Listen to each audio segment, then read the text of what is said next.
Let's look at an obscure weapon that's actually not obscure. So what do I mean, an obscure weapon that's not obscure? It's also not really this either, but this is the closest thing I have to it. Now, what is this object? First of all, it is a poleaxe, but more specifically, we could refer to this as a battle axe. But the reason it's obscure, because neither of those things are obscure, right? The reason it's obscure is because it's specifically the 17th century poleaxe. That's right. So, first up, I want to highly recommend this book right here, which is called Arms and Armour of the English Civil Wars. Now, while this is specifically about English weapons in the Civil Wars, which is around 1640, you could apply this also to, for example, the 30 Years' War on the continent.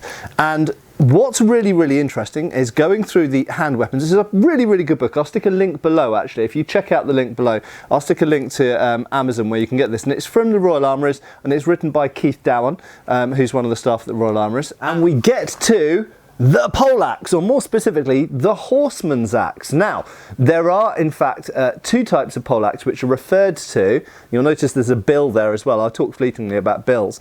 There are two types of poleaxe or battle axe which were referred to in the English Civil Wars, in numerous accounts, actually. And I'll come back to that in a second.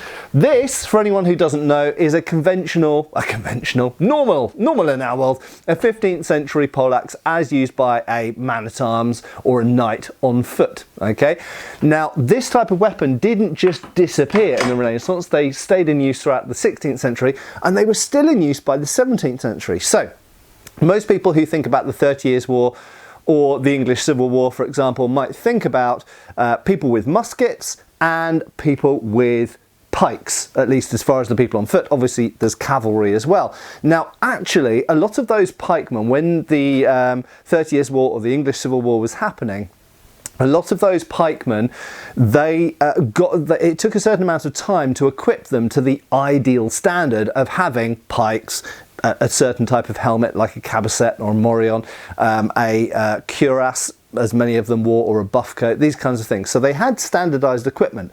But during these frantic times, it was often the case that they had to scramble together militias and just arm them with whatever was available. So in Scotland, this was often the Lochaber axe or the Jedburgh staff, and in England, it was often the bill, as we saw here, just as it had been used all the way back in the Wars of the Roses, back in the 15th century. So these old weapons bills were still around, and they were still making new ones. And of course, they're relatively easy to make for blacksmiths, so they were churning out new ones hastily for these quickly raised militias. Now, they weren't regarded as ideal weapons for the warfare of the day. The pike was preferred, and the pike, by the end of these wars, when when people had got more well equipped, they did pretty much switch to almost fully having pike. But in the early stages, they used whatever they could get, and so they often used bills, and they often used poleaxes. So in many cases, you might get a militiaman who's got an old 15th century poleaxe, and it gets pressed into service because that's the best pole weapon that they can get their hands on. And in some cases, there are references to people using poleaxes on foot. But in addition, there were people that used shorter versions, in other words, battle axes of sorts, usually with an axe blade relatively small, a bit like this tomahawk. That's why I've grabbed this tomahawk, which is from Ravenspeak Forge. I'll stick another link to Ravenspeak Forge below.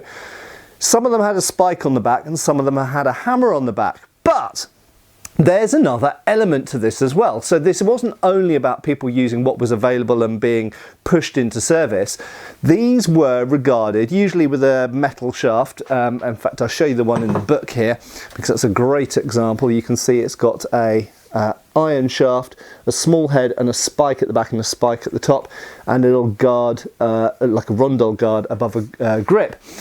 And these things had been in service as horsemen's weapons for the last couple of 100 years, but in addition, they were extremely effective, particularly in the early stages of the English Civil War, against armoured cavalry. Now, a lot of people think about cavalry in the 17th century as being quite lightly armoured, but actually, there were cuirassiers, there were people with bulletproofed breastplates and helmets charging around in three-quarter or sometimes complete harness, essentially knights. And what was found was the swords of the day, the back swords and the rapiers and broadswords, weren't very effective, in fact basically useless pretty much against this kind of opponent. And so the old battle axe with a spike or a hammer or an axe blade used to hit opponents who were wearing lots of armour was seen as a much more effective weapon. So to that end, whether you're looking in England or whether you're looking over the way in Poland or Russia or wherever, in the 17th century, because armoured cavalry was still an important thing, cuirassiers still existed, in other words, knights still existed, the weapons designed to overcome knights, or at least to match knights, were still in use and still being manufactured in updated forms, in 17th century forms. They're just not very well known about in modern military history. And in fact, in this book, linked below by Keith Down, in the 1644 treatise called The Young Horseman, John Vernon advises harquebusiers to carry a poleaxe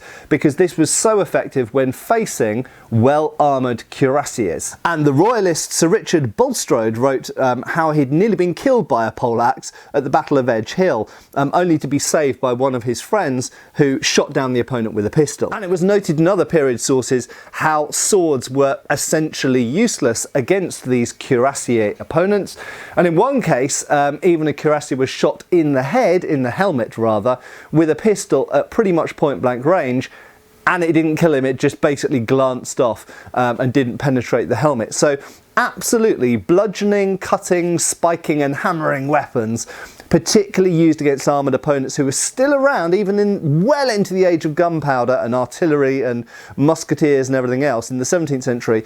These were still very, very useful weapons, and of course we see weapons like this come back again later on in World War I. So there we go, the poleaxe and the battle axe, still important weapons of note in the middle of the 17th century, so the 1600s, well into the age of gunpowder. Check out the links below. I hope you've enjoyed watching this video, and I'll see you back on the channel again soon. Cheers folks. Thanks for watching. We've got extra videos on Patreon. Please give our Facebook a like and subscribe if you haven't already.